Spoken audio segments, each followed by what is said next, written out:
Good afternoon. It's my honor and privilege to welcome a special person to this conversation. This exchange for media talk is with a person who shared a vision with me almost 10 years back. And here we are. He's been able to achieve that vision. It sounded like a very big, audacious goal, but he's effortlessly achieved it. Today we are going to talk to him about life, entrepreneurship, digital transformation, digital marketing, philosophy, bucket list. Let me welcome Mr. Anuj Khanna Sohum, who is the founder, chairman, and CEO of Affle. Affle is a listed entity. He was able to list it last year, and it had a spectacular opening. So let me welcome Mr. Anuj Khanna Sohum to this conversation. Anuj, welcome, and thank you for talking to Exchange for Media. Well, hi, Anurag. Thank you for having me on this forum, and thanks everybody for joining in to listen to both of us today. Anuj, tell me, how have been the last 5 months for you, both personally and professionally? How have you utilized your time, and what has kept you busy? The last 5 months have been definitely challenging, and it has tested the core values which we have always had, both professionally and personally, at multiple levels. So when times get tough, that's when you truly get tested. And all along I have believed, and I have talked about this with our teams, that we are built to last, and we will fight through things together, and hopefully come out wiser and stronger. So in the last 5 months, I would say it's been a fairly interesting phase where we've been tested. And I'm glad that we are at the tail end of, I believe, what is the last leg of this COVID-19 crisis, and have come out strongly with compassion for all the stakeholders involved, whether it's the employees or the customers whose businesses got impacted deeply, and so on. So maintaining that right balance through this journey in the last 5 months has been the biggest test. Keeping all the employees not just assured that their jobs are safe and that their bonuses are still provisioned and will come, or keeping customers satisfied in terms of how we can still serve them well, keeping stakeholders believing in us that we will see it through. So all of these challenges we have dealt with, and I think as a team we came in much more strongly together. Similarly, in a personal life, I would say the amount of time we've spent with each other locked down inside our homes, whether with children or in husband-wife relationships, has been a massive learning curve. And I wouldn't deny that it's been challenging at multiple levels. Not being able to be there for my parents who are locked in Lucknow in a similar situation, and feeling that nervousness, of not being able to get there in time in case it is needed. But, end of the day, you realize that it's about surrender. Not everything can be planned for, and you do your best in a dutiful manner. And you've got to overcome fear of uncertainty, or overcome your inability to achieve some of your desires. So just overcoming fear and desire, and just having a sense of surrender, yet being dutifully working hard to do what you can do best given the restrictions. All of these have been great learnings, and I think I've been thoroughly tested. Anuj, thank you for being here. I remember I met you almost 9 years back in Singapore in a coffee shop. You suggested that coffee shop. It was a lovely coffee shop. And we had great coffee, but more importantly, we had a very long conversation. The gist of it is, you told me what is your own personal philosophy, how does it translate into philosophy at Affle, and you shared that someday you list it and you build a big company which will have a big impact. You achieved that in the last 1 decade. Tell our viewers, how did it feel to list the company? What has changed since you listed the company? And how have the last 5 months for your business? Yes, it was great meeting you in Singapore. Incidentally, the building where we met at that coffee shop was called the Red Dot, which is a very symbolic location, and our office was right next door. I remember every moment of our meeting very distinctly, even though it's been almost a decade. We've come a long way since then, and in this journey, what has helped us is the passion for pursuing excellence in product, passion for people, and keeping the team together through this journey and staying inspired. That was one of the very important guiding forces that kept us going to this moment. And also perseverance, not giving up, realizing that, hey, this is for the long haul. It's not a 100-meter sprint, it's a marathon, and any entrepreneur's journey would probably be similar. I don't think this is something unique, but never giving up in any difficult situation. There were multiple challenges that we went through in this time, especially I would say the whole IPO experience. It is way more uncertain as a process, way more beyond your zone of control. There's so many external factors that you depend upon.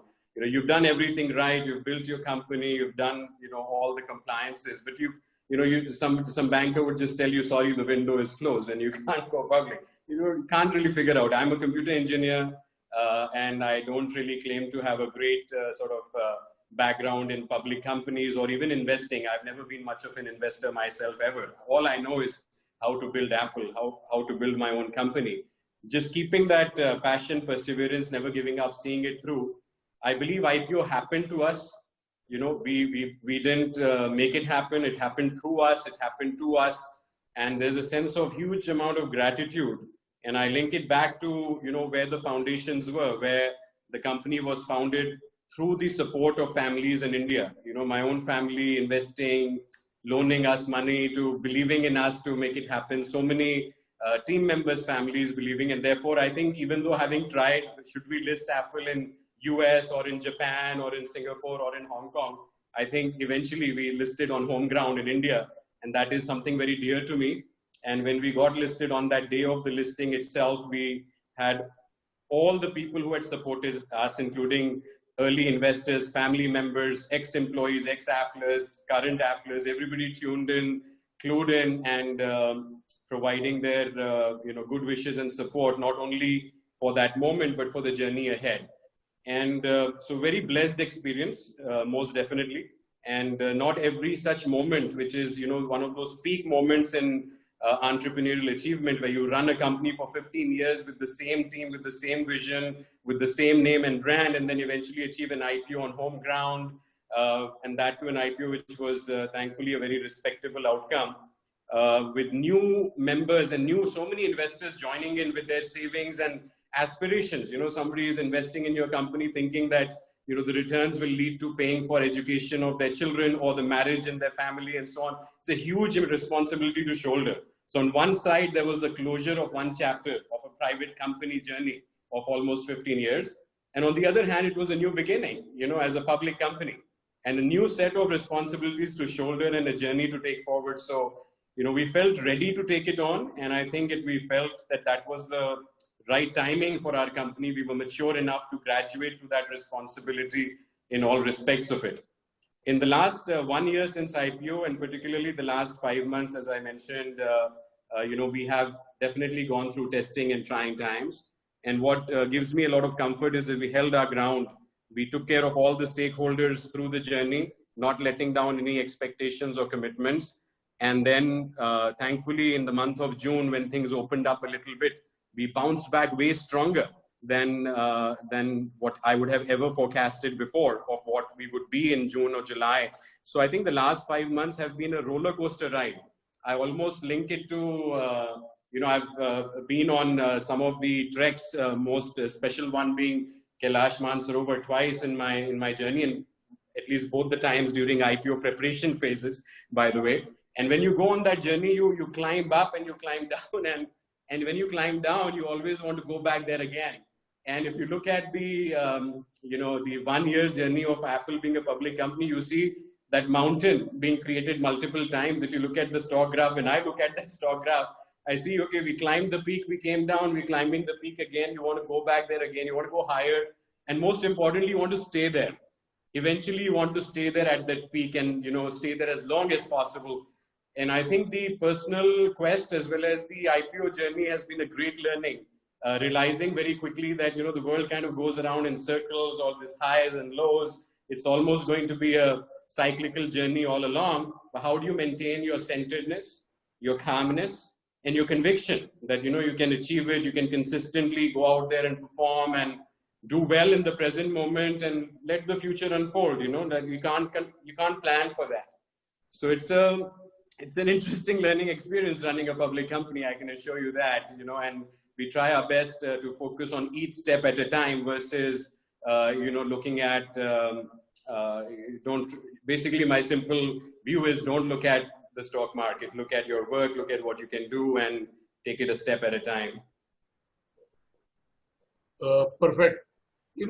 Anuj, I remember the first time I spoke to you, it's in your, I asked you, what is your Anuj Khanna, why do you have this Sohum? And you explained to me that is Lord Shiva. You talked about Mansarovar just now. Whenever I talk to you, I see a lot of spirituality, philosophy, a higher purpose, if I may use, in my conversation. I'm talking pre-IPO, I'm not talking post-IPO. Tell us, how can spirituality help an entrepreneur? How can spirituality, philosophy, faith in a higher being help you build something special? Well, let me start on a lighter note, because philosophy must be taken lightly.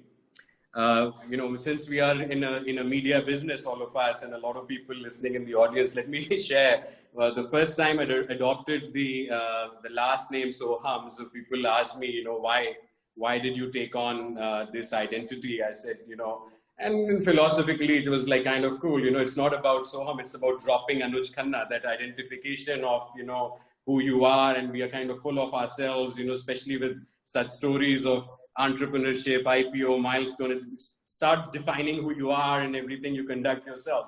The fun story is that, when the first press release of Affle came out with the name Anuj Khanna Sohum, the press release said, Sohum said. And when I was reading that press release, I said, oh yeah, this is referring to me, because I had almost no immediate identification with that new recognition of family name that we took to give connection to the source where we come from fundamentally. And that was a funny thing. Or for example, if we went to an event and somebody announced, okay, now we invite Mr. and Mrs. Sohum to come on the stage. I was like, okay, they're calling us, by the way, you've got to wake up to that. So these are some unique experiences and moments which tell you that these are just names and a crazy identification that all of us associate with all of these matters. Linking it to entrepreneurship, I think the main aspect that I want to talk about in entrepreneurship is it's really about creating value for others, whether it's your team members, whether it's your stakeholders, whether it's your customers or the larger ecosystem at play. How are you creating disproportionate value? And you've got to think beyond yourself, right? In almost all those cases. And when you think of that from a sense of duty, not from the sense of desire that I want to achieve this, I want to get there, but from a sense of duty, it allows you to focus on the present moment.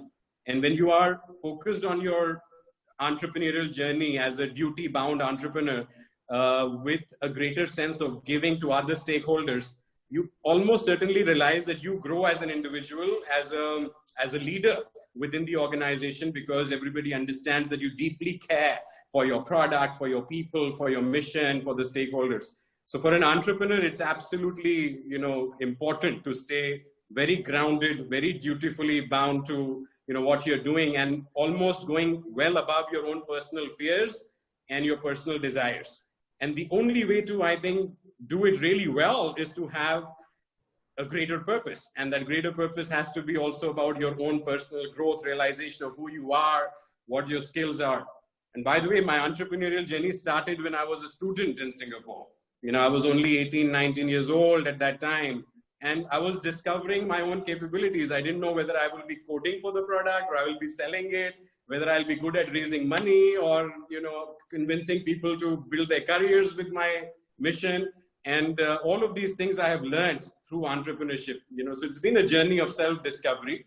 And both these are very, very closely linked, right? The philosophy is all about figuring out who you are and what's your purpose in life. And I think entrepreneurship is a absolutely wonderful vehicle for any entrepreneur to, figure out your true purpose and, what you are truly good at and why are you existing. And I think it really extracts the most out of life. So to all entrepreneurs, I think this is actually a fantastic journey. And when you go through deep challenges and you are tested as an entrepreneur, you don't give up and you come out strongly. It also builds, a sense of humility, because you realize that no matter how good you are, there are situations that are well beyond your zone of control or influence. And you build gratitude for your team and for so many things that happen around you and work out eventually. Thank you so much, Anuj. And, the current situation, the last 5 months have clearly shown us that, a lot is beyond us. And, we need to surrender, so to say. We need to take all the worldly precautions, but at somewhere we need to kind of surrender to the God or whatever higher power we believe in, whether the universe. Coming back to you, your entrepreneurial journey and marketing and digital advertising. Tell us, how did Affle take birth, and tell us the significant milestones in your journey. Sure. So Affle was born in April 2005. It's now over 15 years of age, and it's a young, promising teenager. Affle was born out of a very simple insight, that the mobile screen will be the most viewed and the most valuable real estate in the world. It was April 2005. I had bought my first Windows Mobile O2 handset. And on that, there was this touch screen based, there was a start button on the side. And what you typically would see on your PC, it was now on my handheld device. There was an MSN Messenger on it. There was a browser on it, and everything was working beautifully. And that's when I realized that this is where the future lies. Now, the business opportunity was pretty obvious, that every advertiser, every company would want to have some presence on this screen to engage with the consumer. But then what was not so obvious for me was that for somebody like me who tries to switch off or change channels when ads come up, then why would somebody accept ads on this handheld device? So how do we solve this puzzle to make it consumer acceptable advertising on the handheld device? Was the simple problem statement with which we started on this journey.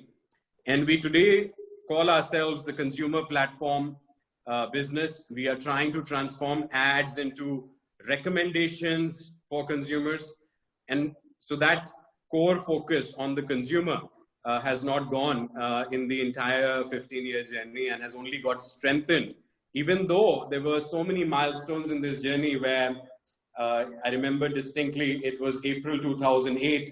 I was getting married, and April end, we didn't have enough money in the bank account to meet the payroll, where half of my team was still invited, and that faith that, we will close the next round of funding within that month itself. So not only was I closing the biggest partnership of my life personally, but also juggling a very, very deep dynamics of, keeping your perseverance and faith that we will get by.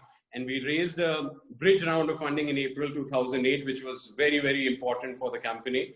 And then by the end of 2008, there was already a financial crisis, one of the largest ones, in history until the COVID crisis perhaps would beat it if it were to be measured in a holistic manner. But, in that situation also, we raised a big round of strategic funding from Microsoft, which was a very significant moment for us, because we were raising it right in the thick of the biggest financial crisis known at that point in time. And even the people who worked on that Microsoft transaction, by the time December 2008, we closed the deal, by the time it was Christmas that year, a lot of those people were no longer in their jobs at Microsoft, because for the first time in Microsoft history, they had to retrench people due to the depth of that crisis and its impact. So I would say, we have been extremely hardworking, persevering through this journey, but also exceptionally fortunate at different times. And I've maintained this. I'm extremely hardworking. I believe I'm reasonably competent, but I'm also very, very fortunate and extremely lucky. And so those are some of those milestones where I'm trying to link it back to, it's something's happening to you well beyond your zone of influence, right? And those were those moments and milestones.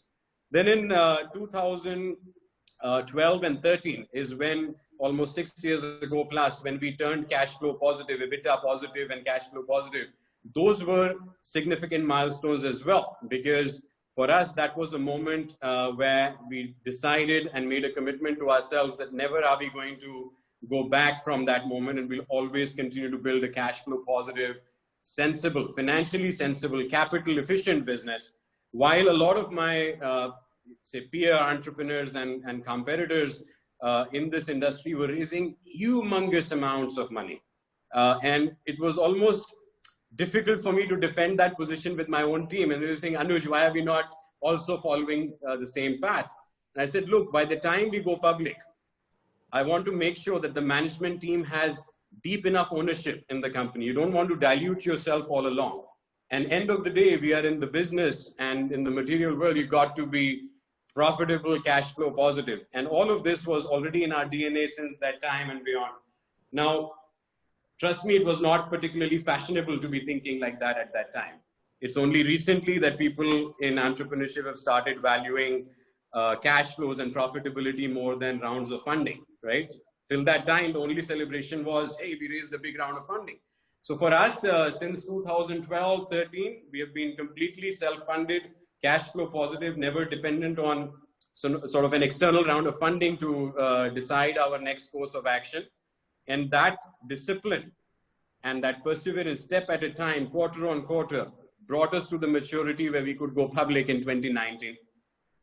So that's the journey, key milestones, and all along we have been a mobile in-app marketing focused company with a disproportionate emphasis on consumer experience. And I think that's also something which is very unique, because most of us sometimes forget about the consumer in the business of wanting to just serve ads digitally and make money on impressions and clicks and whatnot. But we decided that we will only charge the advertiser if we deliver ROI and conversions. So, and if the consumer doesn't like something, there's no point pushing that agenda and pushing any further ads in that direction. Okay. Thank you, Anuj. Since I've interacted with you in the past, I know that whatever you say, you implement it, you try to live it. So it's not something you're saying in an interview, which is very fun. I'm not saying others don't have sync in what they say and do, but I know that you also have sync in what you say and do. I want to shift gears. Now, you talked about something which is important, profitability. You talked about cash flows. You talked about revenues being more than cost. It sounds so simple, cost should be lesser than revenue. But as you rightly said, people were focusing on how much money they've raised, and we in the media the headlines were how much money one has raised. That got you bragging rights, not how much profitable you are, how much ownership you have. But it was about, things that possibly should be secondary to ownership, should be secondary to revenues. Customers are the most important thing. I want to ask you, what are your top 3 lessons for entrepreneurs watching this? Well, first lesson is never compromise on your core values. And by the way, it's important to know them. So before you enter into entrepreneurship, make sure that there is some level of definition there, or discovery and quest to know what your core values are, and then never compromising on that. Second is never giving up. If you start on an entrepreneurial journey, remember it's for the long haul. Like I said, it's a marathon. And in a marathon, you've got to, keep running and make sure that you're not giving up, and also not getting out of resources. You've got to be resourceful. You've got to conserve. There'll be moments where your breath is running out, where your stamina is failing you, or every part of your body is aching, but you keep going. You never give up. And the third is having a sense of surrender. So you work hard, you stay dutiful, focus on your present moment, whatever crisis or whatever opportunity there might be, you do your best in the present moment together with your team, but also with a sense of surrender, because there is way too much happening in this world. And something or the other can completely surprise you, both positively and sometimes shock you negatively. But you've got to, have some sense of surrender and belief that what you're doing, if you're doing it sincerely, not compromising on your core values, thinking long-term, running like I said, is thinking of it as a long marathon, then having that sense of surrender and belief that things will turn in your favor if you stay at it long enough.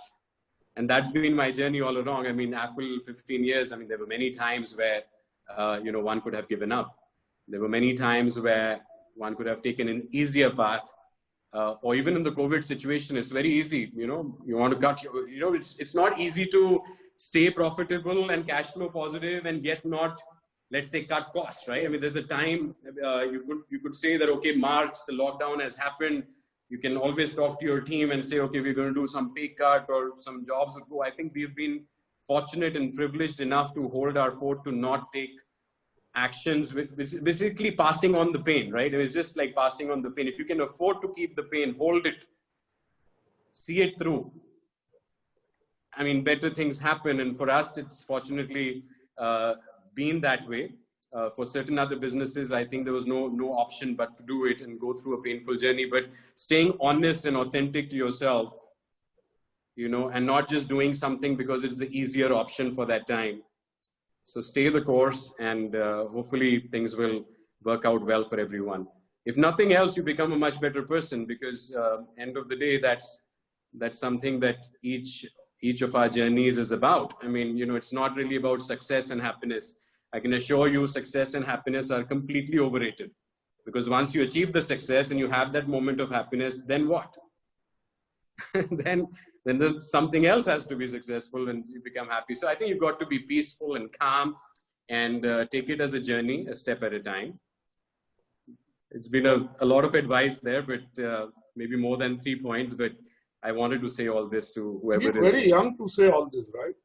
I mean, I know what your age is. You're very, very young to say all this. So you've achieved a lot in your journey till now.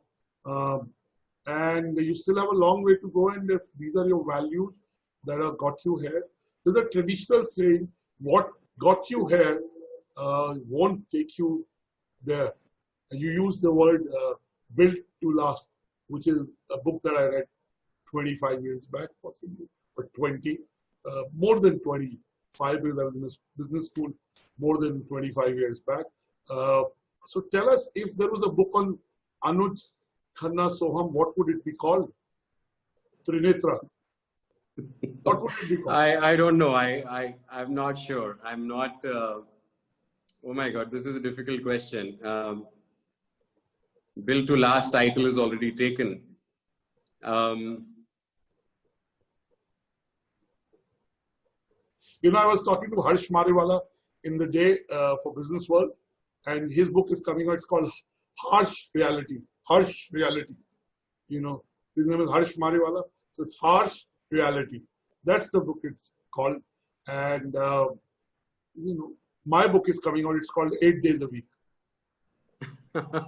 Well, I would say I don't have a very crisp title for this or a tagline. But we talk offline on that. We talk like this. Now, marketing has been totally transformed by digital. And last 5 months, COVID has become the chief digital officer for all corporations, businesses, enterprises. The word digital transformation means different things to different people. And in the life cycle of a company where they are, digital transformation could mean very different things. Tell us, what's your view on the way digital transformation has got accelerated in the last 5 months?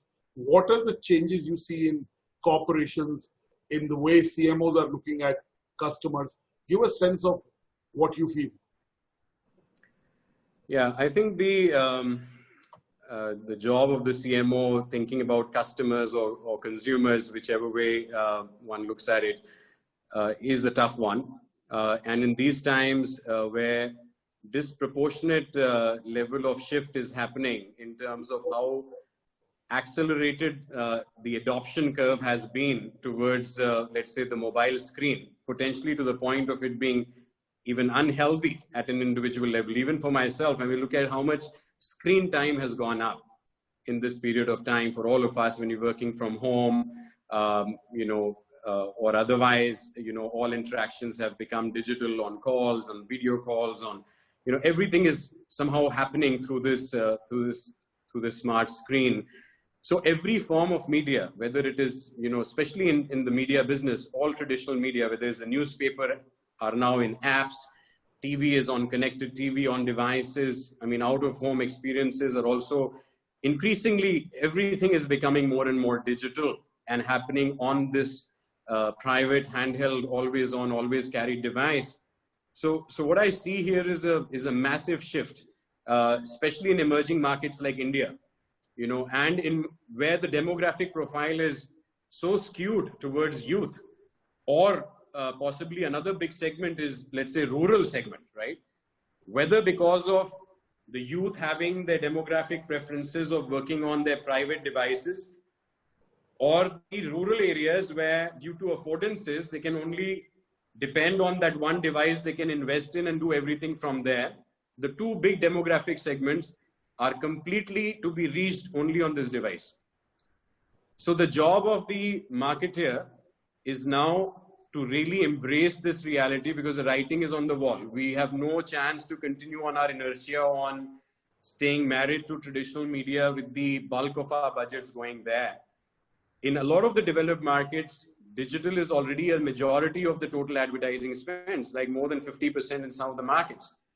Whereas in India and emerging markets is still well behind that, right? I think we are still in the plus minus 20% range. And I think this shift will be a very significant shift. And while the writing was always on the wall, I think what COVID has done has accelerated this very, very quickly. So all initiatives, whether the initiatives of the government or the initiatives of the competitive forces in the telecom sector, data prices coming down, the need for, using digital for payments or otherwise across the board. And now we are clearly seeing, a massive adoption coming from health tech for mobile. I've seen that in our own company, the education tech, health tech, fintech, some of these categories are high impact categories, right? Because it's also bridging the gap of access, right? Bringing education in a very affordable way to everybody who can afford at least a device and connectivity, right? Bringing healthcare from experts to a very efficient method in a cost-effective manner, bringing the best advice to anyone, anywhere, as long as they have a connection. And I think these have huge social impact. And we are playing a very small part in enabling that, with the lens of enabling advertising on it. But we feel more satisfied about our own journey, that we are now not just about, entertainment or gaming or e-commerce, but we are taking it deeper to more essential services, right? And these sectors are coming in a big way. So if anybody is a marketer across these segments, would be living this reality now, in a big way, that how do you adopt mobile? What do you do on these smart screens? And well beyond that, to other connected devices. And that's my 2 cents to say that this trend is here, and the sooner we embrace and adapt to this, the easier, the path to ROI in each of the businesses for the marketers would be. Brilliant. Anuj, there are lots of questions coming on the Q&A chat, some coming through the Facebook thing. I'll bring all of them on, just reading them. I'll bring all of them on the screen, but I just wanted to ask you 2 more questions. Anurag, if I may interrupt you, I just thought of the title of my book. Is yes. that okay? Yeah, go ahead. I want to write it. Inspired by your questions, I would say, who is Sohum? I like that. Actually, it's very predictable. From my conversation, I'm not surprised. Who is Sohum? Yeah, I like it. And it's intriguing. So it's good. For our viewers, Sohum is Lord Shiva. That's the Sohum. But here he's talking about who's he, So I think it'd be an interesting read. Coming back to advertising, last 5 months, overall advertising has come down. A lot of brands were on pause. But 2 things are auguring well for the business ecosystem. One, the festive season is 3 months away. Diwali is 3 months away. The festive season starts in some time. Second, IPL is happening. So tell us, Do you see advertising coming back? And say if brands spend 100 rupees over the next 3 months, do you see a lot going into in digital and mobile? Yes, if I may say, from our very limited vantage point for Affle, I did allude to that earlier, that in June and July, we have seen advertising, at least for us, has come back strongly enough for me to say that had COVID not happened and somebody asked me in January 2020 that would you be satisfied with this kind of outcome in June 2020, I'm just talking about the month because April, May were clearly locked down and, and a very different experience. But for us, for mobile marketing, for what we do, it's fully back to the extent where, I would have taken it even if somebody told me that this would be the outcome without COVID. So I think this is a very good position to be in. And I'm very optimistic that the consumer confidence, and as you mentioned rightly, around IPL, around the festive season would come back hopefully with a vengeance, because there is a lot of people waiting to get out there and do more and live normally and just express themselves, whether through participating in the economy or by, even through consumption. So all of this will definitely lead to a bounce back effect, and it should be strong enough. So the most of the businesses that are dependent on advertising or enablement through advertising should definitely see a much better time. The tough phase is behind us. It should only get better. The question is how quickly and how much. It's not whether. Brilliant. Let me ask my last two questions and then I'll bring in all the audience questions. My first question to you is, you have a co-founder. I would never be your co-founder because my name is Annurag and not Anuj. Okay. So tell us how, in this world of collaboration, you collaborate internally, you collaborate externally. How important is collaboration? And tell us the collaboration with your co-founder, Anuj. I can say it because in exchange for media, I have a co-founder in Naval, and we are friends, so it's very easy to work. Our relationship dates back to 29 years. He was my junior in the engineering school, and I bought him a lot of free beers, and that's how he became my friend. So tell us, how does collaboration work? And dare I say, the co-founder dynamics is very important for a company.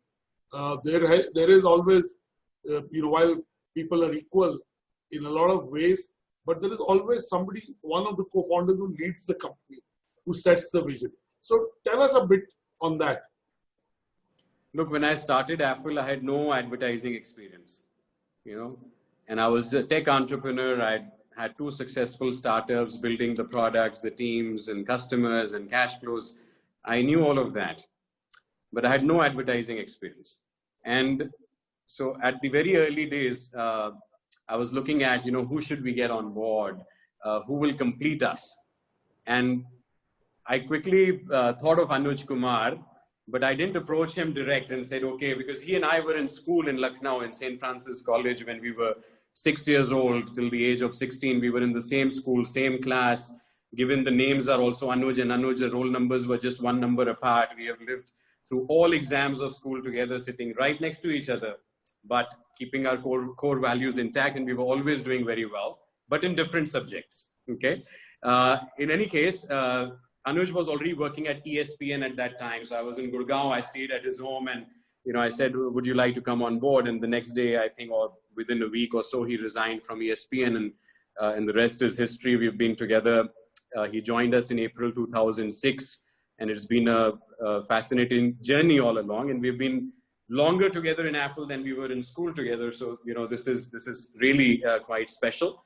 Collaboration is absolutely important, and collaboration extends in an inclusive sense beyond the 2 or to so many others, because there are at least, I would say 10 people at Affle today who have been in the journey and have run through the journey with a sense of being co-founders and entrepreneurs, either because they were running their own companies and had very long journeys there, and those companies merged with Affle, but we have recognized that hey, they are also co-founders.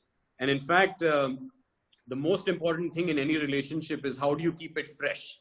How do you not let it become stale? Whether it's your relationship at home with your parents or with your, siblings or with your children or your wife and your co-founders? How do you keep it fresh? So for us, we've always treated it as a new beginning, each year, each, moment. And we just started a new journey. Affle 2.0 is what we call it. And it's for year 2020 to 2029. It's a decade-long journey. And it's a new journey. And there are a lot of co-founders in the journey, including those who have just joined us through the acquisition. So how do you become inclusive, where that people feel that we belong here, we own this, this is our journey as much as it is theirs? Because it's very easy for people to think this is about Anuj and Anuj, right? And then we'll never be able to come in their inner circle because they have so much history together. I mean, over 35 years of history together in different formats is kind of hard to beat, but yet keeping it inclusive and very, very professional. So we have disagreements, we have arguments, and they are open. It's not like Anuj and Anuj will always appear the same together. So we have very, very strong open culture. That would be the title of your book. Which one? Anuj and Anuj. Okay. All right. That could be maybe the title of Anuj Kumar's book. Yes. By the way, I did ask him the same question I asked you about 10 years. I think he was the one who set up the meeting, or at least he was instrumental. Yes. Yes. Yes, so absolutely. I remember. And Anuj is a fine guy. I've met him a couple of times. So beautiful. I like this. Now you achieved so much. You achieved, life without attachments is the life that Shiva lives, Sohum lives. You build a plan for 2029. So isn't there a contradiction? No, there isn't. Explain that to me. So one thing is, if you plan a long journey, just imagine if you have a long journey to plan, some people will carry a lot of baggage, right? Let's pack this also. Let's plan that also. It's a 10-year journey. Let's take a big baggage. If you plan a short trip for a day, you'll not, carry a lot. Now, and when you plan for a long, complex journey, which may have all kinds of ups and downs, you must travel light without baggage. And if we can do that, then I think you can stay fresh and not get bogged down with it, because now, you're not carrying heaviness with you. So how do you stay light? How do you focus on what you have to do? Focus on the present moment without having, and then surrender the rest of the journey, because you're going to take a step at a time. You're going to go around a big circle of 10 years and, it's going to be a massive journey. But at the same time, traveling light is very, very important, and focusing on the present moment, on what you got to do today, taking a step at a time. So I know it's sounding ironic. You're planning for 10 years. By the way, my plan is... It goes back. You said right at the start, be in the moment. Give it your best right now. You're talking to me. You're fully in it. That's correct. Yes. So I think just if you do what you need to do today, right, tomorrow and day after automatically takes care of itself. So, I don't think there's a contradiction. So there is a guiding purpose, by the way. It's beyond Affle 2.0. We want to build an institution that lasts well beyond our lifetimes. So going public, people ask me, why do you go public? It's so complicated. You've got to report every quarter. You've got to, everything is in the public forum and so on. And I was like, look, we want to build an institution. And the share price movement may impact you emotionally. Look, most of the people get used to it, No, I think most of the people get used to it. Anybody who's running a public company, for some time, I'm sure they've all got seasoned and used to it. Now, what I'm saying is building an institution for a lifetime, well beyond your lifetime. And that's the sort of guiding purpose and principle. And one of the bucket list items that, is going to take a whole lifetime to do. And that's what we're trying to do at Affle. Brilliant. My last question before I bring it. You've done everything. Is there a bucket list that Anuj Khanna Sohum has? If there's one, why don't you tell the list or some items of the list?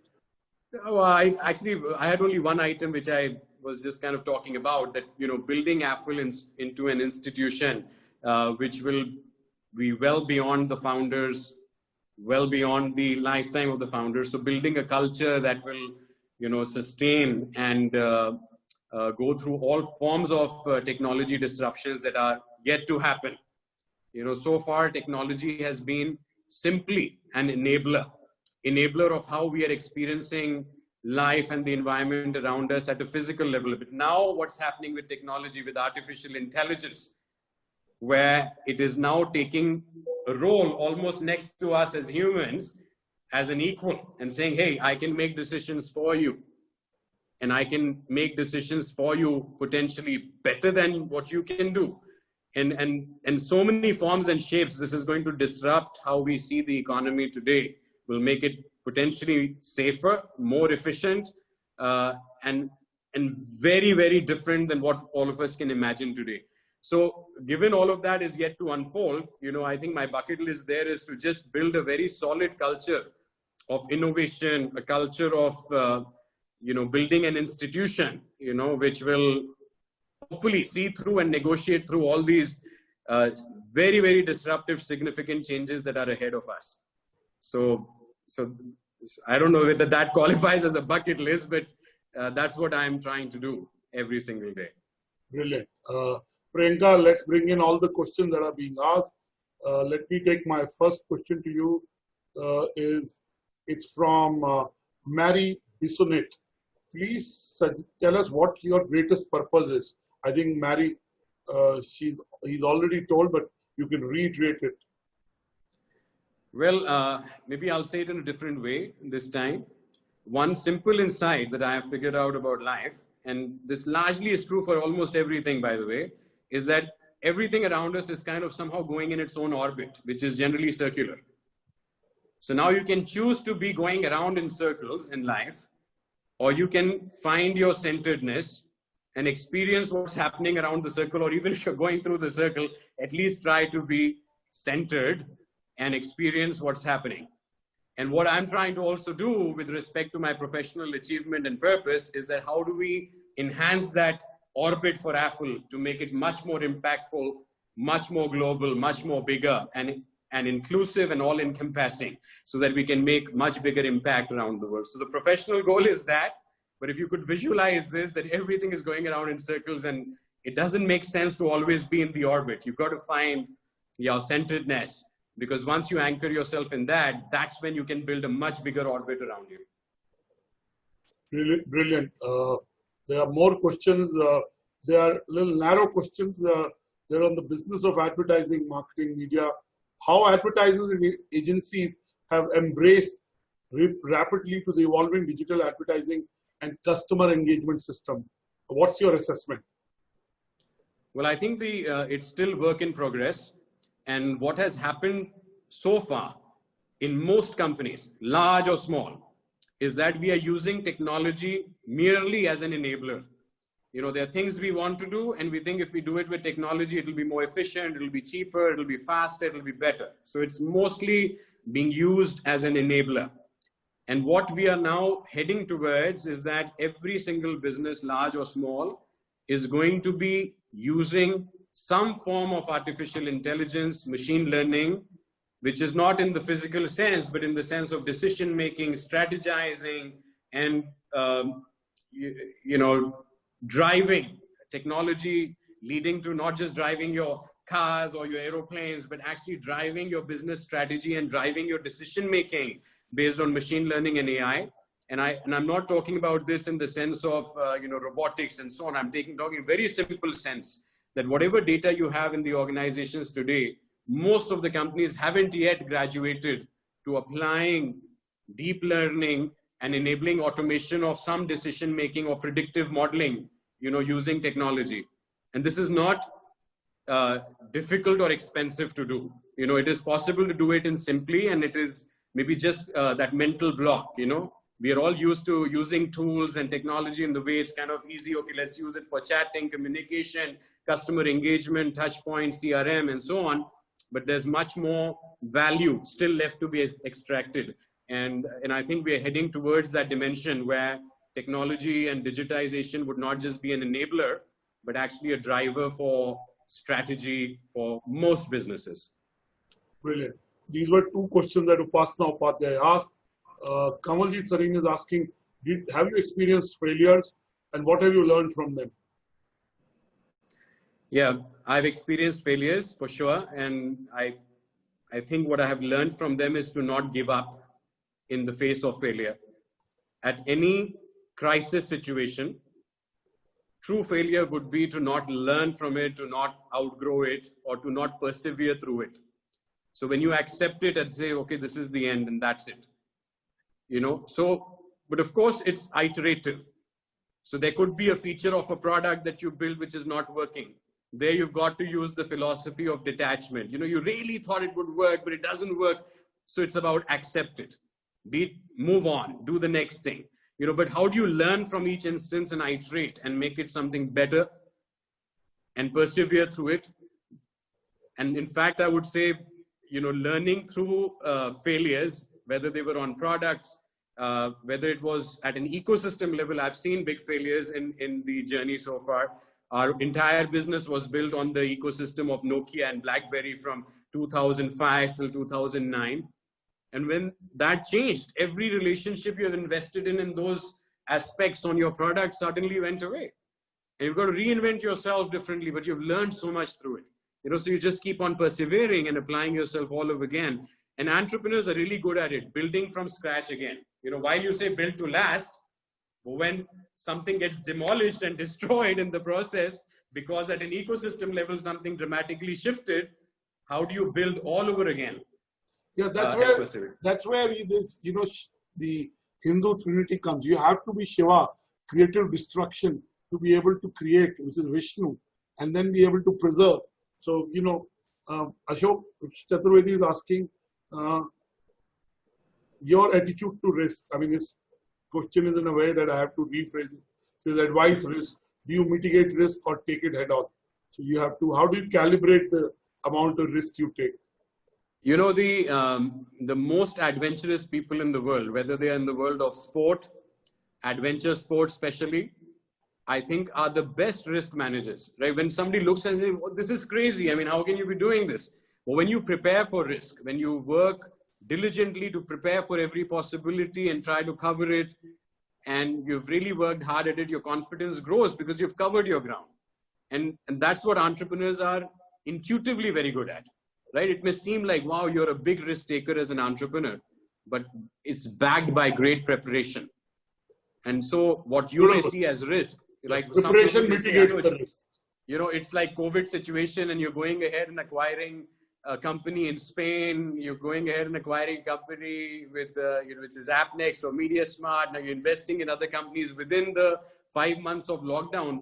We accelerated our, acquisitiveness or investment strategy because that was the best time to negotiate value. Valuations are more attractive than they ever were. Yeah. Absolutely. So, risk is a matter of perception and preparation. If you perceive the risk and you prepare for it, you can take it head on. But I'm nowhere advising somebody to be foolhardy. My daughter climbs the tree in front of my house all the time. She's only 5 years old. And the people in the balconies up there shouting, hey, somebody save this girl. My daughter looks at, I am safe. I know I'm okay. And I believe her because I know she has prepared and she has done it and she's okay. But anybody else seeing it would say, this father is, too much of a risk taker and this 5-year-old is foolhardy. That's not the case. I think there is, once you have perceived things, prepared for it, you can go ahead and take the risk head on. Okay. Beautiful answer. I love it. Kamaljeet Sareen has a follow-up question. How do you handle adversity and self-doubt? Well, I wouldn't deny that self-doubt is something that every entrepreneur or anybody, every individual has to deal with at some point in time. And it could be in any context. It could be in context of your profession. It could be in the context of your personal relationships. And the only way I know how to deal with it is with the sense of surrender and having the faith that every tough phase must give way to a better time. As long as you don't give up and you hang in there, suddenly, time has a way to heal and the time has a way to provide perspective. Where the same crisis where you think of giving up in self-doubt, look 10 years forward, you look back at it, you can laugh at it and say, it wasn't really something so intense. So having that larger perspective, but when you are in that moment where self-doubt creeps in, it's not easy. And that's where you've got to rely on your core values, perseverance, surrender, whatever works for you. But if you hang in there long enough, definitely the situation changes. Thus, every situation changes for sure, and many a times for the better. Brilliant. Sachin Sharma is asking a very simple question. I would be interested in knowing, how did you name the company Affle? Well, multiple answers to that, but a short answer in the context of media business is that fundamentally what Affle was doing was bringing advertising onto the mobile screen, and therefore making mobile apps having a real business model to become free for consumers, and in that sense affordable for consumers, right? I'm talking about a time where data plans were not cheap, where mobile internet was not cheap. And in 2005, when we conceptualized Affle, we said, fundamentally, what are we doing? What are ads doing? Ads are subsidizing something for the consumer, which they want to consume, whether it's content, whether it's games, apps, experiences. And so it is AFF is affordable, and LE is for mobile, the last 2 digits of mobile, and that was Affle. But there was another connotation in Singapore, which is where I was since I was at the age of 16, and I came to study at Raffles Junior College. So the word Raffles in Singapore always meant the best. Whether it's the best school or in business class, there's a Raffles class. I remember I asked you where your office is, and you said Raffles, right? Yeah, it was in that area near Raffles Place. But if you drop R and you drop S from Raffles, you get Affle. And that was another reason to name it. And by the way, preemptively, let me also answer. Many people think it's a play on the word Apple. It's not. And for whatever it is worth, Affle started in April 2005, which is well prior to any plans announced on by Apple on iPhone or iOS or mobile. So, we definitely don't see that as a connect. And it's completely our own creation. It was a 5-letter word. And by the way, the domain name was available. And that's an important criteria as well. Thank you. I totally trust you. Yash Punchi is asking, how is Affle's technology different from other companies such as the Trade Desk, Critio, etc., in terms of delivering value for consumers and advertisers? Great question. So if you look at the technology or Trade Desk, let's say in terms of technology, things might be similar. But in terms of our business model, Trade Desk is basically saying that they're giving you a software which helps you to trade. And trade what? Trade in the commodities of buying impressions or clicks or data, right? And what Affle is saying is that our business model is different. We are saying that we are on the CPCU business model. You don't have to pay for the impressions or the clicks. You don't have to pay for the data or the technology. You only pay us when you get value, when you get ROI. And so the business model is different. The business is also being executed in different geographies. 50% of our business comes from India. And therefore, the data that we have is about Indian audiences. We are going deeply vernacular, focused on the indigenous languages in India to understand the consumer and communicate with them much better. We are verticalizing our platform and products for the various industry verticals that we serve, about top 10 industry verticals that contribute 90% of the revenue. So the geography is different. The consumer is different. The verticals we are focused on are different. So all of that combined with a different business model makes us very, very unique. And the competitive advantage lies in being able to work in the most difficult unit economic markets like India or Indonesia or Africa or LATAM or emerging markets, broadly speaking. The unit economics is really tough in these markets. And if you can run a scalable, sensible, financially sensible business with bottom line sensibility here, it becomes a competitive advantage, because for the kind of cost structures, let's say a Trade Desk or the Critio has, it's going to be very tough for them to really compete at scale in emerging markets, is my opinion. And we'll see how the world unfolds, but there's a long way to go. And right now we're not fighting head on with these guys in our markets. Okay. Aditya Roy is asking, impact on Apple depreciating infra for brand advertisers. What solutions do companies like Affle have to target high ARPU and iPhone users? Sure, great question. Like I said, we focus on emerging markets very deeply, and most of us in India would know that India is, disproportionately over 95% in Android and Android-based market, it's not iOS-based market.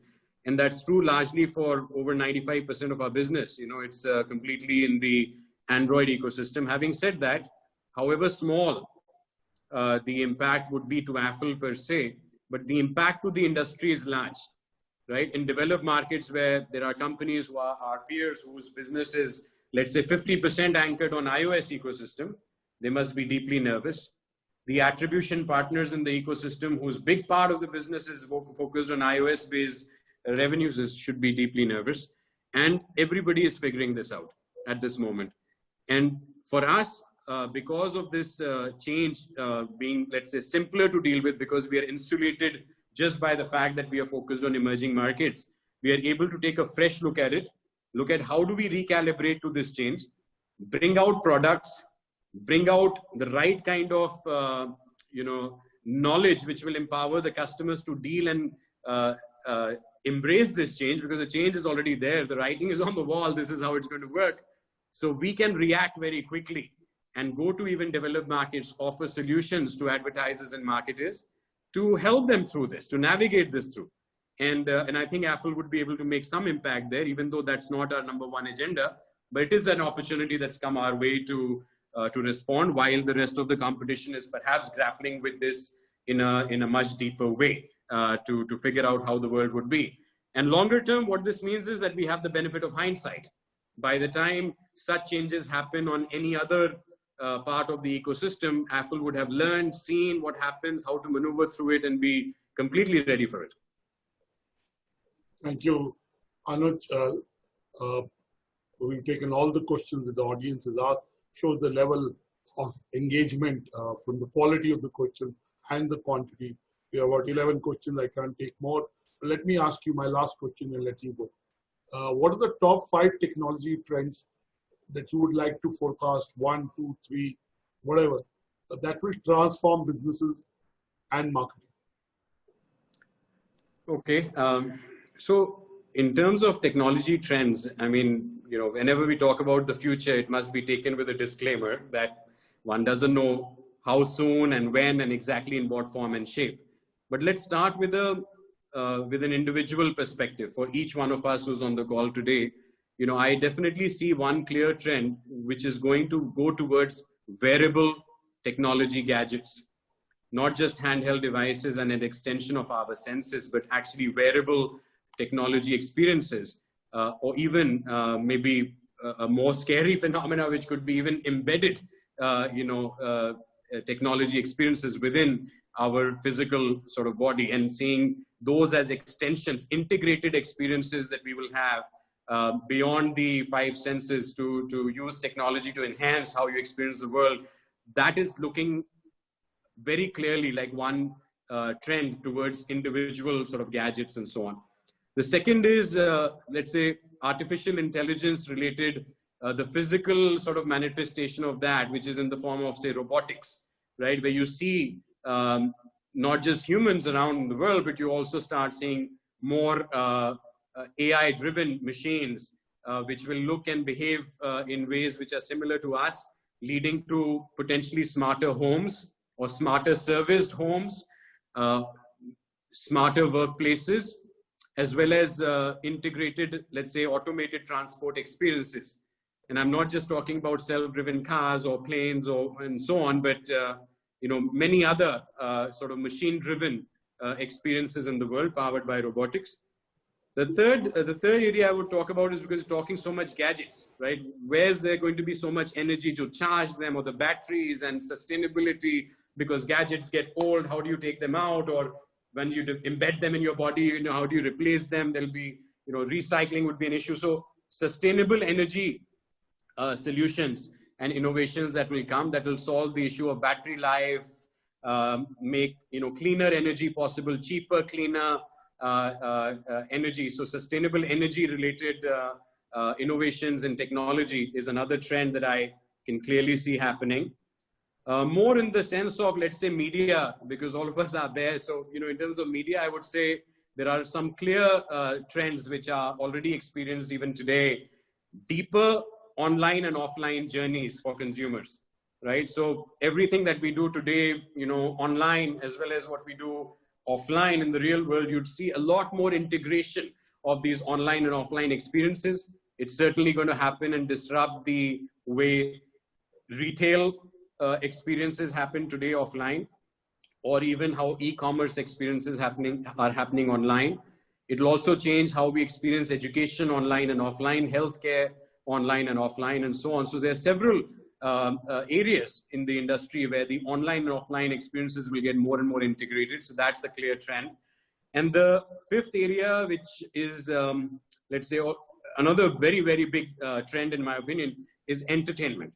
Whether it is live events or whether it is gaming, creating enhanced virtual experiences where the lines between what's experienced by all of us today as the reality as we see it and the virtual reality that we will be experiencing ourselves with ourselves placed in those sort of virtual experiences that would happen, whether it is for gaming or whether it is for education, learning, or whether it is simulations. It could be even impacting how we travel around the world and experience places, or even live events. And you can be in your safe sort of silo of your home and just be indoors, but still experience a live match at an IPL perhaps, almost like you're sitting in the stadium. So things like that, where the lines between virtual reality and the physical reality as we experience it today will start getting blurred. And it'll open, all of these trends will open new job opportunities, new sort of advertising, media opportunities in ways that I can't necessarily visualize. But since it is talking about future trends, these are the 5 which I would like to, conclude my sort of vision with respect to what's happening, and where I clearly see, these trends leading to already clear signs that this is happening now, and it's not totally futuristic what I'm talking about. I think this is all very real, and today technology has made enough progress to give us a taste of all of this immediately, while it will become mainstream as we go along. Thank you. And when do you think we'll achieve singularity? Will it happen in 2034? Will it happen earlier? You said, you put a disclaimer that no one can be 100% sure. We don't know the future. But what's your sense? Singularity will happen faster than you think? Well, it is definitely moving very fast. Will it be good enough is what we are questioning. It's not whether. And what do you define as good enough? I think it's already good enough to, start impacting some aspects of it. It's definitely going to happen. I think a decade is a good enough time to perhaps take for now, and then maybe we can talk again, 10 years from now and say, where it is at that moment. But I think within 10 years, you would start seeing, various forms of it in real life experience. Brilliant. I want to thank you for this lovely conversation, and I thoroughly enjoyed it. I'm sure all our viewers will enjoy, and through our various platforms, we will repurpose and share it with you. Before I let you go, what is that one thing you tell yourself every morning, like a favorite thought, saying, song, to pep you up? Like I listen to this song called One Moment in Time by Whitney Houston. And there's this song from Burning Train, the movie I watched when I was 8 or 10 years old. Teri hai zami, tera asma. When I'm feeling a little low on energy or get bothered, I surrender, so to say. So what is it that you do when you talk to yourself that kind of makes you calmer, hopeful, re-energized? I'm sure you check Om Namo Shivaya. So I'm asking beyond that. Absolutely. I think, something that we do as a family a lot, and we're trying to build this as a consistent habit, is to get up and go and look at the sun and express some gratitude that there is light and the darkness has ended and this is another day, and that's it. It's as simple as that. We have a little song for it as well, which, our family has come up with our own tune for it, and maybe I'll sing it for you all another day. Thank you so much, Anuj Khanna Sohum. It's been a fantastic journey that you've had. It's been a pleasure talking to you. I've seen you talk about conviction. I've seen the conviction 9-10 years back, but I can see it now. So we wish you luck, and I look forward to reading your biography called Who is Sohum, and figure out who is Sohum. But on a very serious note, I'm sure everyone who was on the video conversation benefited from it and will learn from your lessons that you shared today. We wish you luck, and we look forward to having a conversation with you again soon. Thank you, Anuj. Thank you, Anurag. I totally enjoyed the questions, and it's been a wonderful experience for me as well. Thank you. Thank you. You're very kind and good. Thank you, Anuj. Thank you.